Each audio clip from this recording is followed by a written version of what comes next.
Magbabayad ako ng gasol.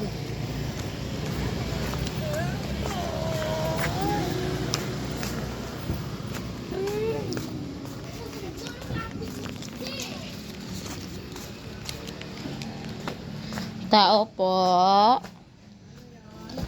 Yung bayad daw po sa gasol. Kain tayo? Ano ulam ite? Ano ulam? Anak mo. Ah. Saktong 7 na bigay ko sa ite. Kala kasi kulang. Anak mo yung ulam namin. Saka may panggagat umaga. Minsan may gluto o isda. Paggabi. Minsan may natira. Yun, nadagdagan lang namin. Ang manok niyo. Ano ulam niyo pag tuwing tanghali?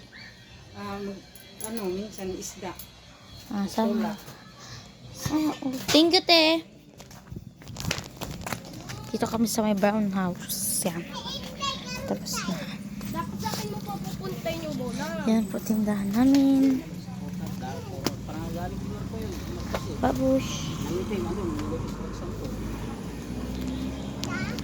Yung mga